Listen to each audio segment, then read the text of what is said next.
ती त्याच्या आयुष्यात आली तेव्हा त्याच्याकडे काहीच नव्हतं. ना पैसा, ना घर, ना स्थिर भविष्य. पण तिच्याकडे एक गोष्ट होती, त्याच्यावरचं आंधळं प्रेम. लग्नानंतर जेव्हा सगळे त्याला अपयशी म्हणत होते, तेव्हा तीच त्याचा हात धरून म्हणाली, "तू पडशील, पण मी तुला कधीच पडू देणार नाही." ही कथा आहे अशा नवरा बायकोची, ज्यांनी प्रेम फक्त बोललं नाही तर रोज जगलं. रोहन आणि सायली दोघांची भेट काही चित्रपटासारखी नव्हती. ना कॉलेजमध्ये प्रपोज, ना गुलाबाचा फुलांचा वर्षाव. सायली एका साध्या मध्यमवर्गीय घरातली मुलगी, रोहन मोठी स्वप्न पाहणारा पण परिस्थितीने मारलेला मुलगा. त्यांची पहिली भेट झाली एका लग्नात. सायली शांत कोपऱ्यात बसून लहान मुलांना जेवण वाढत होती. रोहन तिच्याकडे बघतच राहिला. तिच्या चेहऱ्यावर मेकअप नव्हता, पण समाधान होतं. तो मनात म्हणाला, ही मुलगी वेगळी आहे. हळूहळू बोलणं सुरू झालं व्हॉट्सअपवर. शुभ सकाळपासून रात्रीच्या झोप लवकरपर्यंत. एका दिवशी रोहनने विचारलं, सायली, तू माझ्याशी लग्न करशील? सायली हसली, तुझ्याकडे काय आहे? रोहन थोडा शांत झाला. स्वप्न आहेत आणि तुला आयुष्यभर खुश ठेवायची जिद्द आहे. सायली म्हणाली, मग मला अजून काय हवं? लग्न झालं.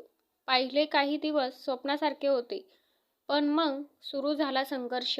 रोहनचा व्यवसाय फसला, कर्ज वाढलं, घरात पैशाची टंचाई. नातेवाईक बोलू लागले.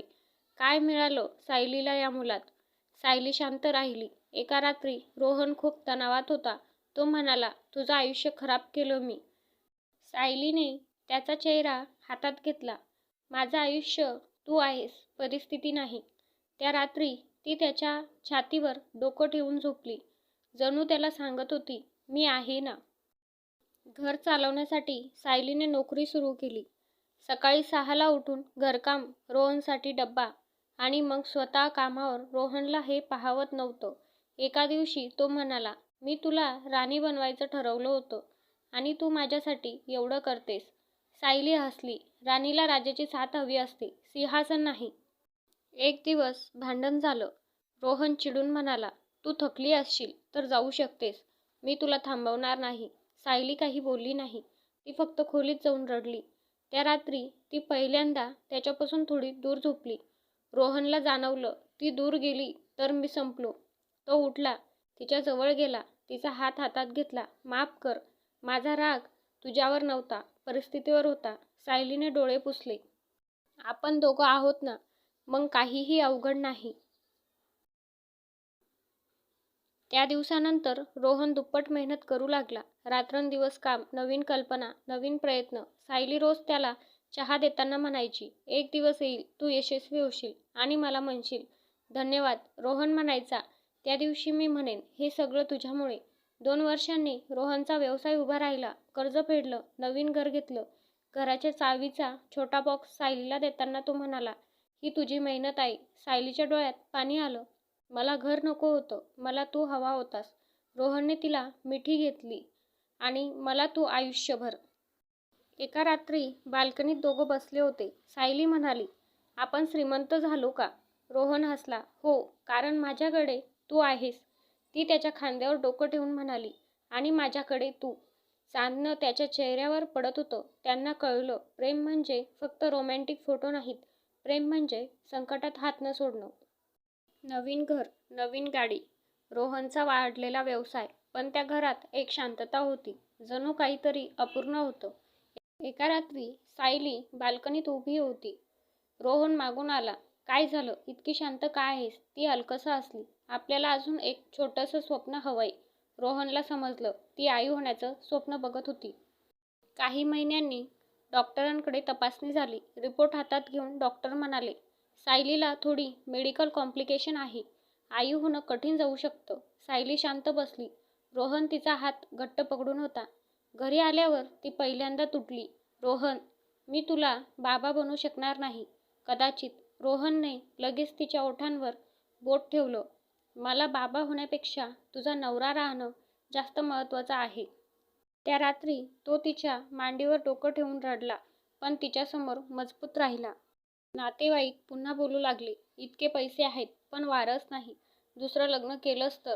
एका समारंभात कुणीतरी थेट रोहनला विचारलं, तुला नाही का वाटत दुसरा विचार करायला? रोहनचा चेहरा लाल झाला. तो सगळ्यांसमोर म्हणाला, माझ्या आयुष्यात दुसरं काही नाही. माझं पहिलं आणि शेवटचं प्रेम सायली आहे.